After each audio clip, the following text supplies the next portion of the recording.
सुखदेव गोस्वामी राजा परीक्षित से कहते हैं, राजन, एक बहुत सुंदर श्लोक का वर्णन करते हैं और भगवान के नाम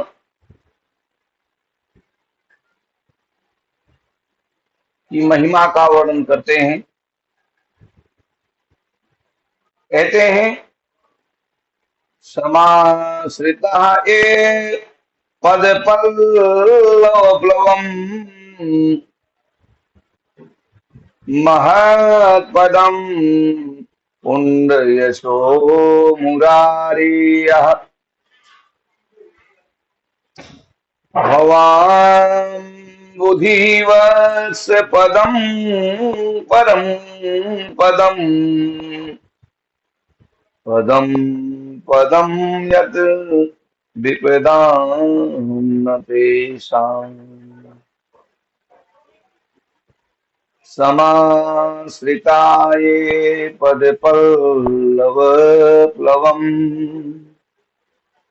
महत्पदं पुण्ड यशो मुरारेयः भवान् बुधिवस्य पदं परं पदं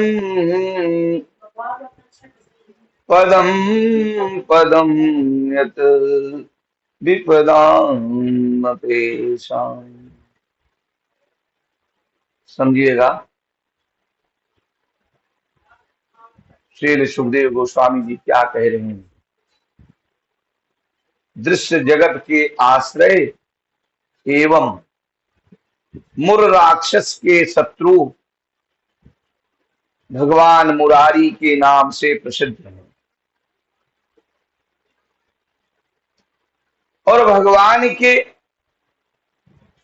श्री चरण कमल रूपी नाव को जिन्होंने स्वीकार किया है, अर्थात भगवान की भक्ति जो करते हैं, उनके लिए यह भव सागर बछड़े के खुर चिन्ह में भरे जल के समान है। उनका लक्ष्य परम पदम अर्थात वैकुंठ होता है, जहां भौतिक विपदाओं का नामो निशान नहीं होता, ना ही पग पग पर कोई संकट होता है। बहुत सुंदर शब्दों में सुखदेव गोस्वामी जी महाराज परीक्षित को समझा रहे हैं, राजन, जब मनुष्य भगवान की भक्ति करना प्रारंभ करता है तो यह भव सागर बछड़े की गाय का जो बच्चा होता है, बछड़ा, उसके पैर जो है खुर, वो खुर अगर कीचड़ में कहीं घुस जाए और उसमें थोड़ा सा जल भर जाए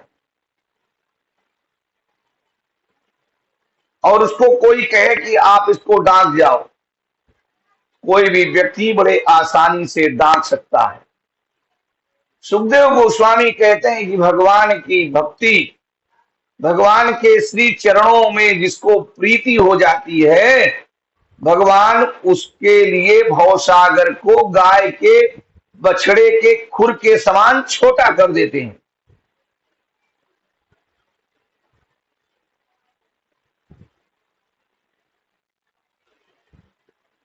और ऐसे भक्त का लक्ष्य क्या होता है? परम पदम, परम पद की प्राप्ति। परम पद क्या है? वैकुंठ लोक पहुंचना, आध्यात्मिक जगत पहुंचना, स्पिरिचुअल वर्ल्ड पहुंचना, जहां पर पहुंचने के बाद हमें किसी भी प्रकार की भौतिक विपदाओं का सामना नहीं करना पड़ता। किसी प्रकार का कोई संकट नहीं आता, हम जन्म मृत्यु जरा व्याधि से मुक्त हो जाते हैं और सदा सदा के लिए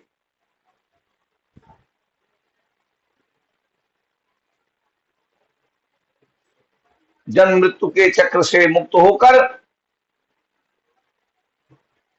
शाश्वत रूप से वहां पर हम निवास करते हैं और भगवान के श्री चरणों में भक्ति करते हैं।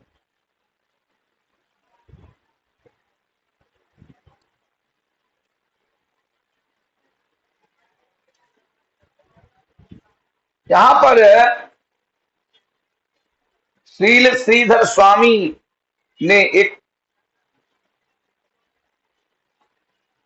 इस अध्याय का सार प्रस्तुत किया। कहते हैं भगवान कृष्ण के चरण कमलों को पल्लव कहा जाता है। पल्लव माने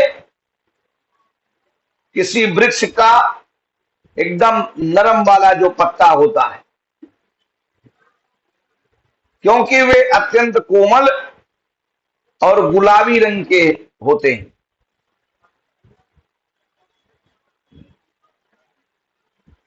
श्री सनातन गोस्वामी महाराज के अनुसार पल्लव शब्द का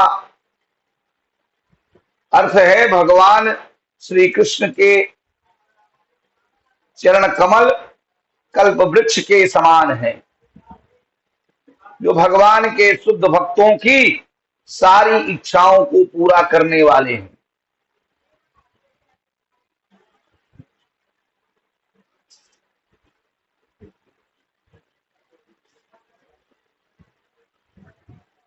हरि बोल।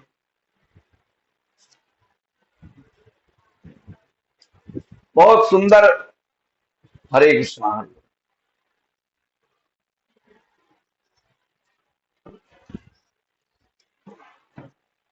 क्लास के बीच में क्षमा करिएगा, लेकिन अगर क्लास के बीच में आवाज नहीं आएगी तो बहुत आनंद आएगा। क्लास के बाद हम स्वयं आप सबका प्रश्न उत्तर लेते हैं, उसमें आप अपने प्रश्न कर सकते हैं, उत्तर ले सकते हैं। आज हम दूसरे अध्याय के कौन से श्लोक में चल रहे हैं? कोई भक्त बताइए।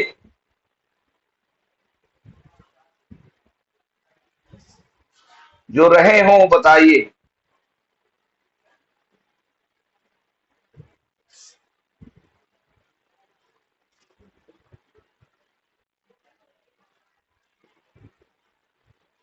अजय कौन बताएंगे?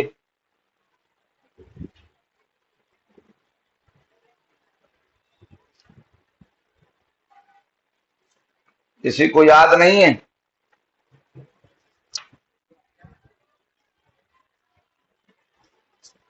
नहीं, आगे बढ़ गए हैं हम, काफी आगे हैं हम। शायद 16वें श्लोक में पहुंच रहे हैं। 16वें श्लोक में।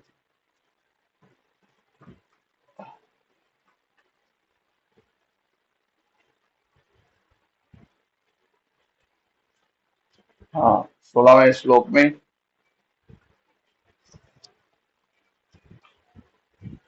ध्रुव महाराज की बात हो चुकी है। सत और असत में अंतर क्या है?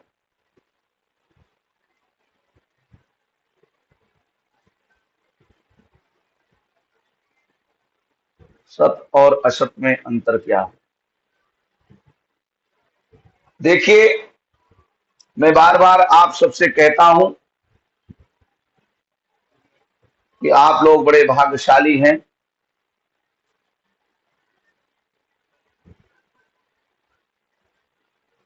क्योंकि रामचरितमानस में बाबा तुलसी लिखते हैं, बड़े भाग्य मानुष तन पावा, सुर दुर्लभ सद ग्रंथ ही गावा। यह मानव शरीर बार बार नहीं मिलता। बार बार पुनरप जन्मम पुनरप मरणम पुनरप जननी जठरे शयनम, यह संसारे खल दुस्तारे कृपया पाही कृष्ण मुरारे, जो हम कहते हैं। तो पुनरप जन्मम पुनरप मरणम तो होता है, लेकिन मानव शरीर नहीं मिलता। अन्य योनियां हमें मिलेंगी। जो आज आपको मनुष्य शरीर मिला है, ये आपको, ये गोल्डन जुबली चांस है, गोल्डन जुबली चांस। और हम सबको इस जीवन को व्यर्थ नहीं गंवाना चाहिए। मैं कोई अतिशयोक्त और असक्त वाणी नहीं बोल रहा हूं। मैं आप सबसे किसी प्रकार की बनावटी बात नहीं कर रहा हूं। इसलिए मैं बार बार आप सबको कहता हूं कि भगवान का नाम स्मरण करिए, जप जरूर करिए, भागवत श्रवण जरूर करिए, और किसी भी हालत में सब कुछ छूट जाए लेकिन क्लास जरूर लीजिए। मेरा कुछ नहीं जाएगा, आप क्लास नहीं भी लेंगे तो मेरा कुछ नहीं होने वाला है, मेरा कोई नुकसान नहीं होगा। मैं तो रमता जोगी बहता पानी हूं, बहता ही रहूंगा भगवान का। भगवान कोई नहीं रहता। सुनने में एक भी व्यक्ति है तो मैं अपनी भक्ति को स्टार्ट ही रखूंगा, बंद नहीं करूंगा। जैसे भगवान कपिल ने सिर्फ अपनी माता देवहूति को श्रीमद् भागवत की पूरी कथा सुनाई थी।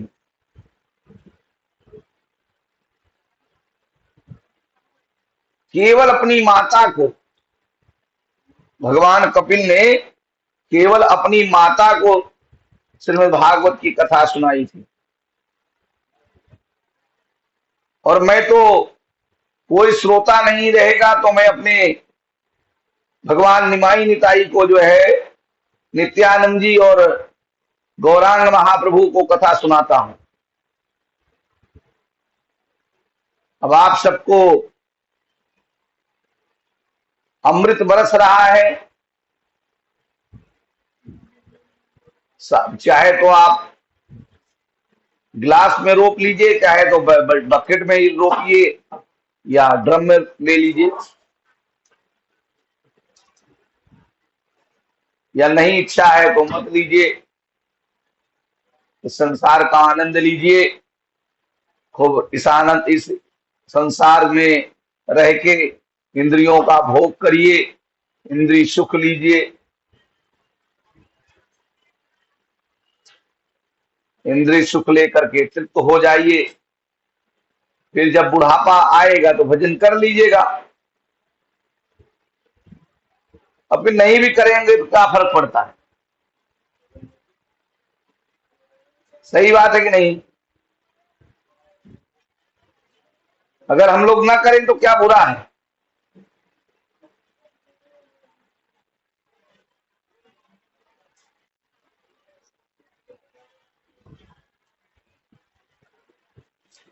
अरे लेकिन समय कहाँ है?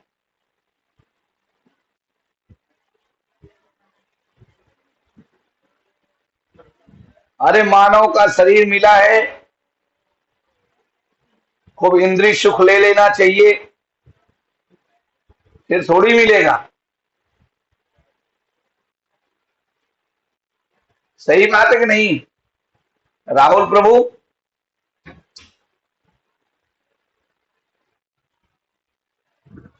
हरे कृष्णा दंडवत। मैं बोला ये भक्ति के झमेले में पड़ने से क्या फायदा?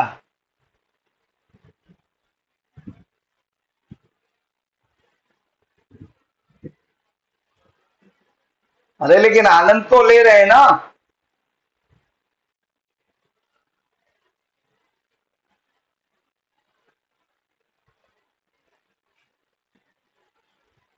नहीं जी, ये बात आप कब से कहने लगे?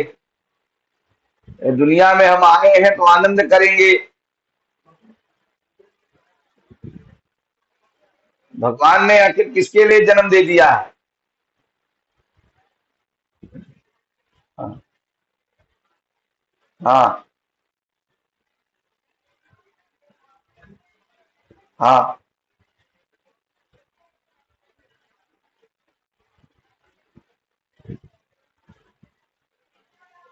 हाँ।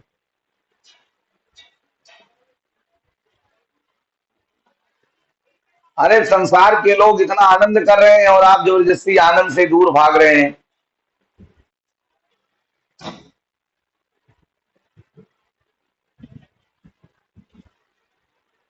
अब पता नहीं आपके साथ कहीं उसने गलती कर दी होगी, बाकी लोग तो वो लोगों के साथ तो नहीं किया है। इसीलिए क्लास इसीलिए इसीलिए भगवान की वाणी भगवत गीता और भागवत को सुनने के लिए समय नहीं मिलता है। रात्रि हो जाती है, 9 बजे का समय मैं निर्धारित किया हूं, लेकिन 9 बजे भी माया लपेटे रहती है अपने लपेटे में। माया छोड़ती नहीं।